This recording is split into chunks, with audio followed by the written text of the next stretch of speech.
¿Qué tal? ¿Cómo están amigos y amigas de Encuentro? Durante las últimas horas hemos estado platicando, escuchando sobre el tema de la reforma de las 40 horas. Incluso el día de ayer, la virtual presidenta electa Claudia Sheinbaum abordó este asunto, asegurando que será una cuestión de ir consensuando esta reforma, pero que no ha sido desechada. Ha sido un largo periplo, ha sido una larga lucha precisamente por poner este tema en el centro de la discusión y una de sus protagonistas ha sido la diputada de Morena, Susana Prieto, a quien saludo con mucho gusto en esta ocasión. Diputada, ¿cómo está? Buenas tardes.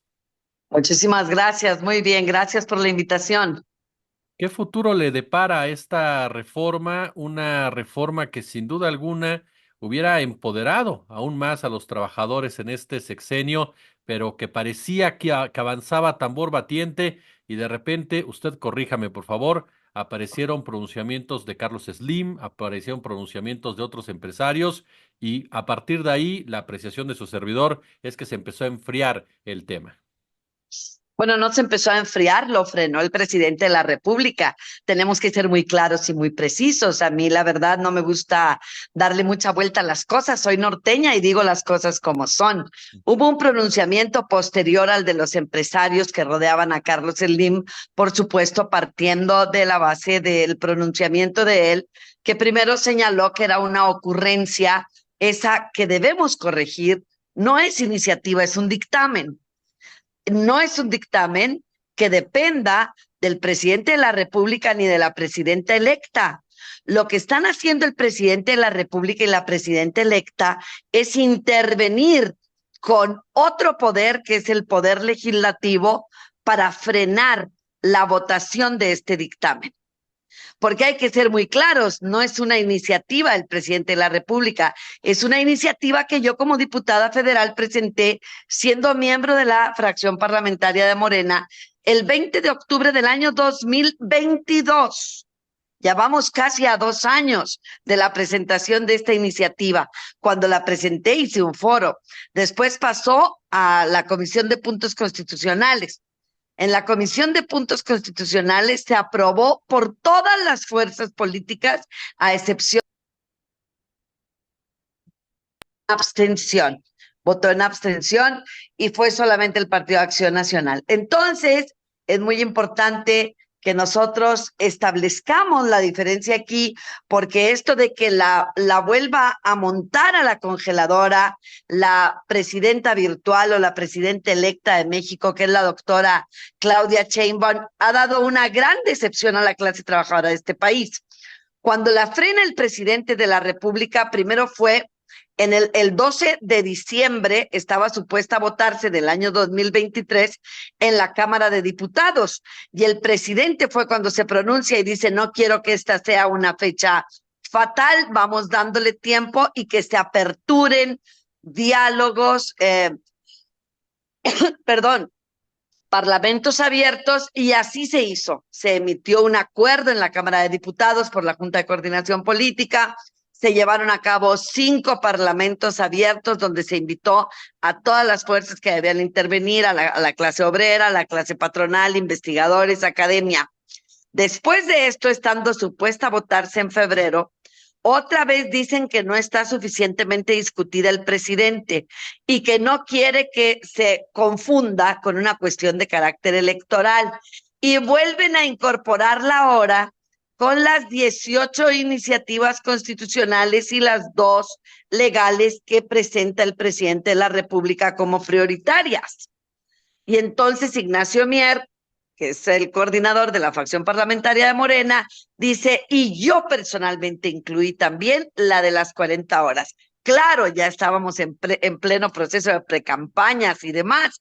El presidente se atrevió incluso a pronunciarse en la mañanera y a decir que quería que se votara después de las elecciones porque creía que era una iniciativa electorera, que había mucha demagogia en ella, fue verdaderamente decepcionante. Hoy estaba recordando ese gran discurso que tuvo el recién presidente electo de Francia, donde hablaba sobre la disminución de la jornada laboral, y lo traigo a colación porque él contempla como uno de sus grandes ídolos Andrés Manuel López Obrador, solo que ellos van por las 35 horas semanales laborables por semana. Y bueno, dijo él que pasando las elecciones, yo le dije a los trabajadores, porque luego empezaban a acusarme que se había planteado la iniciativa como una cuestión de carácter electoral. Renuncié a la fracción parlamentaria de Morena, me bajaron de mi diputación, hicieron de mí cera y pabilo. En el Palacio de San Lázaro, la fracción parlamentaria de Morena, especialmente Ignacio Mier, la secretaria de la Cámara de Diputados, todo empezó a ser una violencia política por razones de género en mi contra a raíz de la iniciativa de las 40 horas. Y todo el mundo decía que el presidente sabía sus tiempos y que la iban a votar después de las elecciones. Yo les decía, no es posible, porque la 65ª legislatura no va a volver a tener una sesión ordinaria hasta que sea 66ª. Y así fue.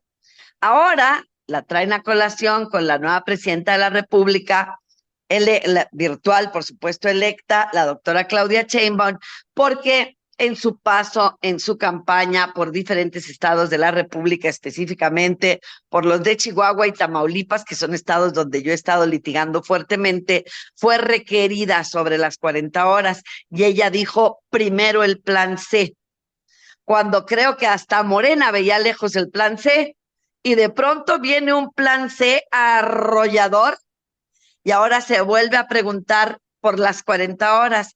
Y entonces dice la presidenta virtual que tiene que consensuarse esta iniciativa. Y yo creo que ella está muy desinformada porque el camino que ha llevado esta, que no es iniciativa, sino un dictamen de la Comisión de Puntos Constitucionales, es decir, está más avanzada que las iniciativas del presidente de la República, porque estas ya pasaron por comisión, la de las 40 horas ya pasó por comisión. Ya la votaron, solo falta que se pase a la Cámara de Diputados, que se obtengan las 2/3 partes, me parece que fueron de alguna forma víctimas de lo mismo que ofrecieron, que una vez que se cumpliera el plan C pasaban las 40 horas y ahora, por supuesto, a partir de las declaraciones de la doctora Claudia Sheinbaum, que nuevamente vuelve a articular el mismo discurso del presidente de que necesitan consensos que no se han tenido porque los empresarios del país, encabezados por Carlos Slim, no quieren autorizarla. Evidentemente hay un desencanto de la clase trabajadora y muchos pronunciamientos. Creo que a partir de ayer viste que empezaron a encenderse nuevamente las redes sociales con las 40 horas y a decir que Morena no cumple, que ellos cumplieron con votar por Claudia Sheinbaum, por el plan C, y que ahora nuevamente van a salir con esta historia de que necesitan consensos. Lo que necesitan es votación de la Cámara de Diputados, de la cual ya tienen las 2/3 partes para la 66ª legislatura, la de la Cámara de Senadores y 17 legislaturas estatales que rebasan esas legislaturas en Morena. Entonces, todo está dado, más que dado y planchado para que pase la iniciativa, pero los empresarios no quieren y el presidente saliente, bueno, el presidente actual y la presidenta virtual, a partir del 1 de octubre del 2024, no quieren aprobarla porque los empresarios no lo quieren. ¿Por qué los empresarios la rechazan tanto? O sea, ¿qué contiene esa reforma, diputada, que les genera tanta molestia? Porque uno pensaría, bueno, 40 horas de un trabajador no se escucha ni siquiera agresivo en un momento dado, se escucha justo simplemente. ¿Por qué? ¿Por qué el empresariado mexicano se opone de esa manera tan tajante? En el aspecto político nos da el panorama, pero ¿qué pasa con los empresarios? Por dinero. Se han acostumbrado los empresarios al neoliberalismo, a tener mano de obra barata, a explotar a los trabajadores, a hacerlos laborar no 48, porque a esta jornada laboral máxima que contempla el artículo 123 constitucional, se le parece mucho aquello tú lo recordarás porque eres experto y como periodista lo sabes, aquel salario mínimo que no era salario mínimo, pues sí estaba en 88.36 pesos, pero nadie ganaba esa cantidad. Claro. Lo mismo pasa con las 48 horas. Hay incluso maquiladoras que obligan a sus trabajadores a laborar 50 horas semanales. Y eso es por decirlo menos, porque tenemos instituciones bancarias, supermercados, hoteles y sobre todo guardias de seguridad que obligan a sus trabajadores a laborar 12 horas diarias o más de lunes a domingo sin pago de tiempo extraordinario. Este abuso que se dio en los tiempos del porfiriato con jornadas de sol a sol está más vigente que nunca y los trabajadores con tal de conservar sus trabajos permiten ser explotados de esa manera. Entonces, es un clamor popular. Mucho más, bueno, quiero decirte que este sí es un clamor popular, no la reforma del Poder Judicial, porque los trabajadores y trabajadoras de este país, en su gran mayoría, ni siquiera entienden por qué se quiere reformar el Poder Judicial, solo repiten lo que escuchan de las resoluciones que han emitido ciertos jueces de distrito, magistrados o ministros de la Corte en contra de la administración de nuestro presidente Andrés Manuel López Obrador. Pero esto de la promesa de las 40 horas, la gran mayoría de los trabajadores y trabajadoras del país saben que fue un compromiso de campaña. Primero el presidente dijo que se votaría después de la elección y la candidata a la presidencia de la República por Morena, ahora presidenta virtual, Claudia Sheinbaum, dijo que si se lograba el plan C, hablarían de las 40 horas. ¿Qué tanto, diputada, se puede llegar a un acuerdo en este marco con con los empresarios? ¿Qué tanto se requiere, ahora ya que tiene una mayoría como tal Morena, de aplicar una reforma de esta naturaleza sin consensuar a los empresarios? ¿Realmente se tenía que consensuar al empresariado o no tenía por qué? Bueno, yo te contesto, si te contesto como roja y como gente de izquierda, te diré que yo no tendría por qué contemplar el consenso con los empresarios. Yo primero que nada analizo un país porque las causas ya están puestas sobre la mesa. Analizo un país con una descomposición del tejido social brutal que nos ha rebasado, donde la delincuencia sigue y sigue a la alza y que es producto, por supuesto, de estas jornadas laborales excesivas que no permiten. Primero, la precarización del salario obliga a trabajar a papá y mamá, a los dos. Luego empiezan los abusos de las jornadas laborales, que la jornada del sábado se distribuye de lunes a viernes y ya nadie labora 8 horas diarias, sino 9 horas y media o más diariamente.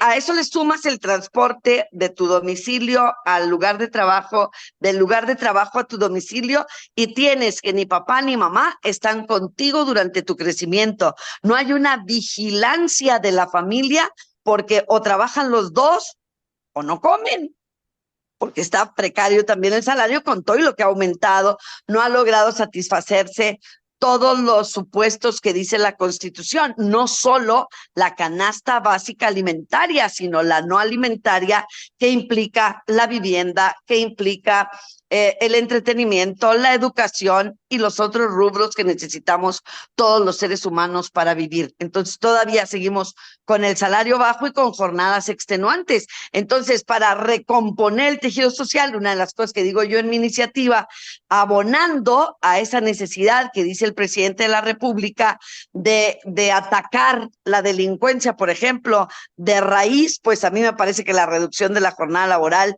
es algo muy natural. Ahora más, todos estos foros y parlamentos abiertos que hemos tenido han tenido intervención incluso los organismos internacionales como la OCDE, donde dice claramente que solo México no tiene menos de 48 horas semanales, que ya son prácticamente todos los países alrededor del mundo los que manejan esta jornada de 40 horas, que es la que estamos pretendiendo en México. Entonces, yo creo que sí debemos hacer un llamado a los trabajadores a que sean ellos los que se pronuncien, ya que siendo congruentes con esta agenda de que el pueblo manda y el pueblo pone y el pueblo quita, pues bueno, hay que salir a las calles y estamos convocando para que el próximo 1 de septiembre del 2024 a las 9 de la mañana concurran todos a Palacio Nacional, a la plancha del Zócalo, y de ahí marchemos a la Cámara de Diputados, porque es el día en que se toma protesta los diputados y diputadas de la 66ª legislatura para ir a reclamar que queremos que se vote esta iniciativa. Por supuesto, yo ya no seré diputada de la 66ª legislatura y espero que de ninguna otra nunca jamás, porque no creo que ningún partido quiera un saco de alacranes como yo para ser candidata ni a diputada, ni a senadora, ni a ningún otro cargo público. Creo que hemos asumido o asumí estos 3 años el compromiso de tener una agenda laboral, de representar a los pobres, a los que menos tienen, y de impulsar las iniciativas que tenían una ventaja en salario o en condiciones de vida para la clase trabajadora, y eso no le gusta a muchos. Finalmente, diputada, y aprovechando su presencia, entonces, la demanda va a seguir, la exigencia va a seguir más allá de que usted tenga o no tenga una representación popular, digamos, diputación y demás, va a seguir esa demanda de que se cumpla ese compromiso de las 40 horas. Bueno, finalmente cuando a mí Morena me invitó a ser parte de los diputados externos, porque yo no soy militante de Morena, nunca he militado en ningún partido político, me sacó de la calle, literalmente. Yo soy activista en defensa de los derechos humanos y laborales de los trabajadores y trabajadoras en el norte del país desde hace muchos años, y precisamente este activismo llevó a que hace 3 años el comité de elecciones de Morena me invitara a participar como diputada plurinominal para la defensa de los trabajadores, pero siempre hemos trabajado desde la calle, en las huelgas, en las campañas que hicimos para visibilizar la precariedad de las relaciones obrero-patronales en La Maquila, en Ciudad Juárez, Chihuahua, los casos de COVID, por ejemplo, que nosotros los pusimos a la orden del día con Javier Corral, que se murió mucha más gente en Chihuahua de la que debía porque nunca suspendió La Maquila sus funciones, esto de cuando aumentó Andrés Manuel López Obrador el salario al 100% y que las maquilas mañosamente solo redujeron los bonos de puntualidad y asistencia y los indexaron al salario para no aumentarle a los trabajadores.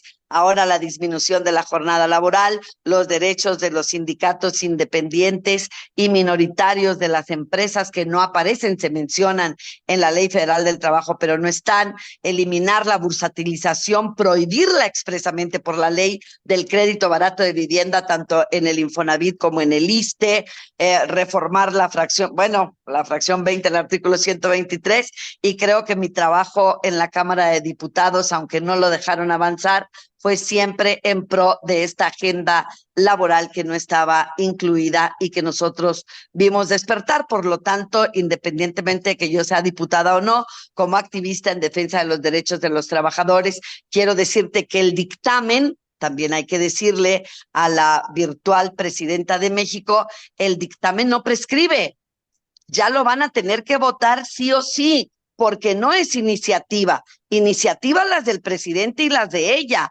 Este de las 40 horas es un dictamen ya votado en la Comisión de Puntos Constitucionales, está ahorita en la mesa directiva de la Cámara de Diputados, esperando fecha para entrar al salón de plenos para ser votado, y los trabajadores y trabajadoras ya votaron el plan C, ya hay más de 2/3 entre Morena y sus aliados para votar a favor de esta iniciativa, y me parece que hay una gran decepción de los trabajadores y trabajadoras si esto no se consigue, y por eso la convocatoria no es solo acudir al Zócalo el 1 de septiembre, sino a ver si podemos lograr una marcha a nivel nacional para que los trabajadores se pronuncien, para que los vean en las calles el presidente de la República y la nueva presidenta, la doctora Claudia Sheinbaum. Diputada Susana Prieto, yo quiero agradecerle mucho estos minutos para nuestra comunidad. Yo le agradezco a usted que los aperture, y espero que porque deje de ser diputada no vayan a cerrarme sus espacios, porque recuerde que el activismo continúa y que los trabajadores y trabajadoras de este país no solo necesitan la reducción de la jornada laboral, sino muchísimas prestaciones más que no están contempladas, y además necesitamos seguir impulsando y presionando a los diputados y los senadores para que le pongan dientes a la Ley Federal del Trabajo y se cumpla los preceptos que ésta tiene, porque hay muchas letras, hay muchas legislaciones, pero nadie cumple en este país sus obligaciones, mucho menos los patrones.